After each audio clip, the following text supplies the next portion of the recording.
Today I will show you a drama, mystery, thriller film from 2014, titled Before I Go to Sleep. Spoilers ahead. Watch out and take care. Christine wakes up in bed next to someone. She gets up and grabs some clothes, then walks into the bathroom. One of the bathroom walls is covered in photographs of her and the man.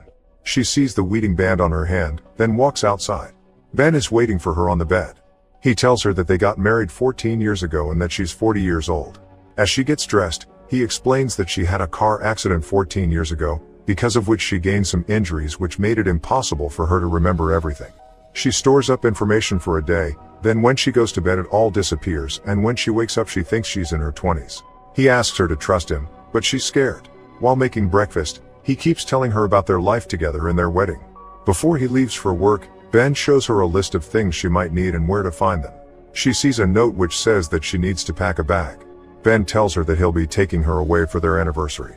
Christine is alone, trying to wrap her head around everything when the telephone rings. The voice on the other side is Dr. Nash, who's been working with her on getting her memory restored. He tells her that Ben might not know about her seeing a doctor. Then, he tells her to go look for a shoebox in the back of her closet.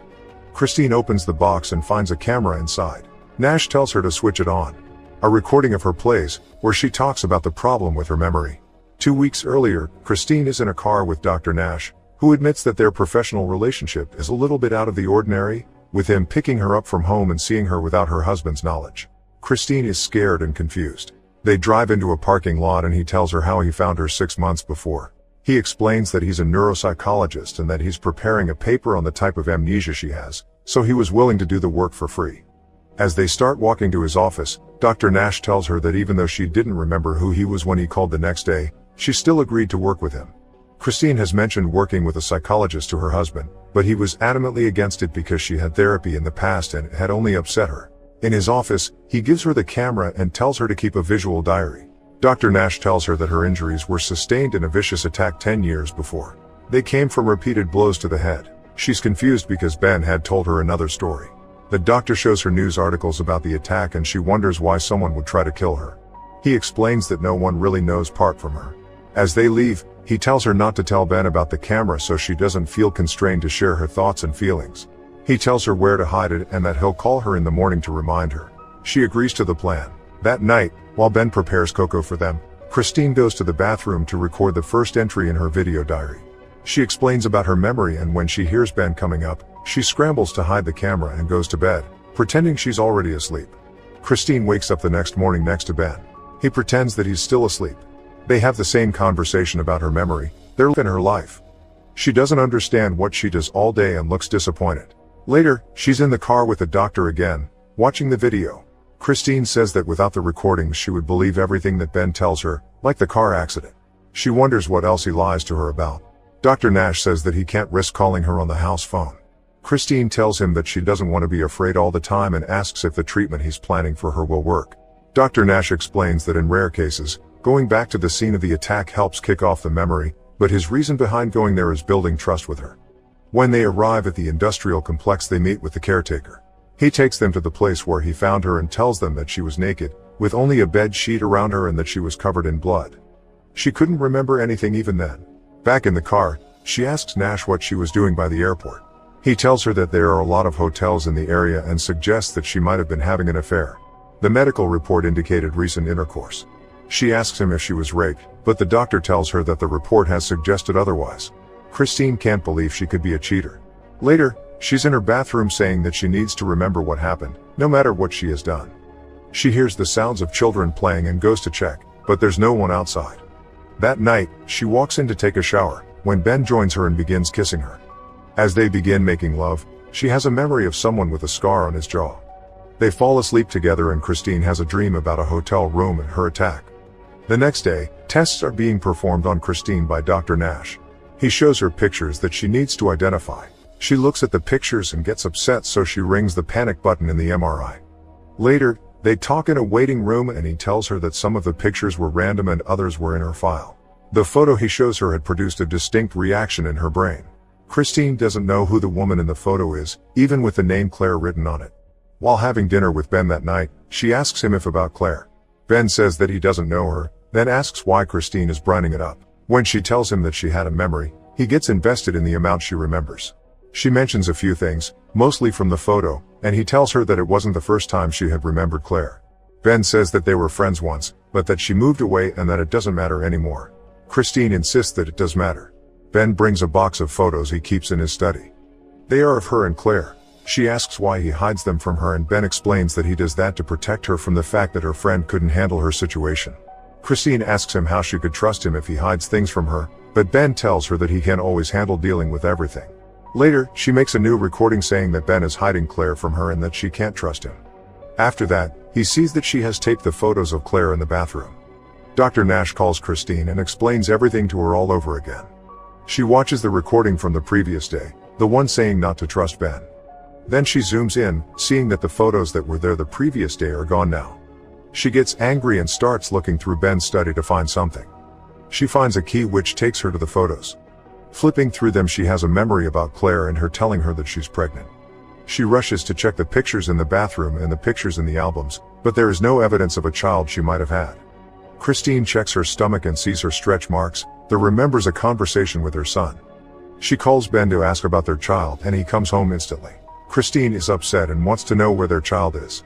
Ben embraces her and tells her that their son died. Once inside, he tells her that the child died from meningitis before his 9th birthday. He gets another box that he's hiding from her so that she doesn't stumble upon them by herself, and shows her a photo of their son Adam as a baby. Christine cries, but she doesn't remember him as she goes through the photos. She sees his birth certificate and a note in his handwriting. Ben takes back the photos, and later Christine makes another video in which she says that while the grief might not be new for Ben, it is for her. And it will be new every other day for the rest of her life. Christine has another nightmare about the man with the scar and her attack. She wakes up terrified, then watches her recordings about Adam and cries. Christine begins taking apart the wall of photos in the bathroom. When she talks to Nash again, she asks if he knew about her son, and he tells her that they have spoken about him before. She has begun thinking that maybe it's better if she doesn't learn about everything. Christine asks the doctor if they can just sit there for a while, then asks if she should tell Ben about the therapy. That night, her and Ben talk about Adam again. She asks if she was a good mother before the accident. Ben says that she loved him very much and she has a memory about him for a moment. Christine says that she understands how difficult it must be for Ben to go through all of it over and over, but tells him not to hide her son from her again. He apologizes to her. That night, Christine has another nightmare. She's in a hotel and she can see her son there. She finds a note that has the name Mike on it and then remembers the man with the scar again. Lastly, she remembers parts of the attack. Christine awakens and forgets everything again. Christine is in the car with Dr. Nash going somewhere. When they stop, she tells him the name Mike, saying that he's the man that hurt her. The doctor comforts her and leans in to kiss her when she sees that his name is Mike. She remembers him as striking her in the hotel room, so she runs from the car. He gets a syringe from his trunk and runs after her on the long pier, eventually catching up to her. Later, Christine is on her couch when her phone rings. She answers the call from Dr. Nash, and he explains that he gave her a sedative to calm her, not put her to sleep. She remembers. He tells her that she was confused and suffering from fabulation about him, placing all her fears and suspicions on him. Before he hangs up, he says that he had found out something about Ben that he will have to explain to her in person. Ben arrives at the house and they have dinner together. He asks her who she was talking to on the phone when he tried to call her, and she lies, saying she was calling him. The next day, Christine is listening to Dr. Nash explain how vulnerable patients like her can develop feelings for their psychiatrists. What is less common is for the psychiatrist to develop feelings for their patients. He says that's unprofessional. She thinks that he's her only hope and that they're making progress, when he tells her that he will refer her to a colleague. Dr. Nash thinks that treating her further would be unethical. But he thinks that her progress is noticeable because she had remembered to watch the recording even before he had called her that morning. Next, he tells her that he found out that Ben had her transferred from an asylum to a nursing home. The doctor managed to talk to the administrator, who told him that her friend Claire had been trying to get in touch with her. He gives her Claire's number. The administrator also told Nash that Ben had divorced her 4 years prior. Later, Christine calls Claire and leaves her a message saying that she really needs to talk to her. She goes to see Ben at his work. When she asks if they're divorced, he gets angry, but she pushes for the truth. Ben tells her that it's because of the death of their son. First he walked away from her, but he had come back and he will never leave her again. That same day, Claire calls Christine back. She remembers bits and pieces about her, as Claire tells her that she had kept ringing the nursing home where Christine was placed. She tells her that she misses her and wants to see her. They arrange a meeting at an observatory in an hour. Christine goes to see Claire and waits for her on a bench. When Claire shows up, Christine remembers her. They've missed each other very much. Christine asks Claire if she was a good mother and she replies that she was great. Ben was also a good father. She asks her friend who did that to her. They grab a drink and Claire tells her that she was probably having an affair. She confessed it to her eventually, but never gave her any details about the man. Claire apologizes to her for telling Ben, but she had to do it since she had already told the police. Christine thinks that that's the reason why Ben never talks to her about anything, including her. Claire tells her that after her accident she tried to help Ben out and the two of them spent a lot of time together, eventually sleeping together. She decided to stay away from them because of that. Before Christine leaves, she gives her a note that Ben left for her with Claire if she was ever good enough to read and understand it. The letter explains the reasons why he left her. In it, Ben says that the main reason was the happiness and well-being of their son, who couldn't bear seeing her like that anymore. Christine finishes the letter as Ben arrives at the house. She records a video in which she is talking to Ben, telling him that by the time he sees the video he will know everything, including that the only thing she feels for him is love. Later, Christine shows Ben the video she recorded for him and starts telling him about everything that has been happening in the previous weeks. She tells him about Dr. Nash and he's angry that she kept that from him. When she tells him that she forgives him and that she loves him, he hits her. Christine calls Claire and tells her what has happened with Ben. She says that she'll call him and call Christine right back. In the meantime, she records a video in which she says that he hit her. Claire calls her back and tells her that Ben has been living alone and hasn't seen her in 4 years. She asks her to describe Ben to her. Their descriptions don't match. Claire tells her that Ben has a scar on the side of his face and Christine has a flashback. The Ben she knows comes back and she runs to the bathroom to check the photos if he has a scar. When she doesn't see one, Claire tells her that the man she's living with is not Ben. Suddenly, Christine notices that all of the photographs on the wall are doctored. She begins to remember the attack and begs Claire to help her, but she can't remember her address. Claire tells her to find out as Ben tries to come inside. She has another flashback to the attack, then opens the door. Ben isn't there.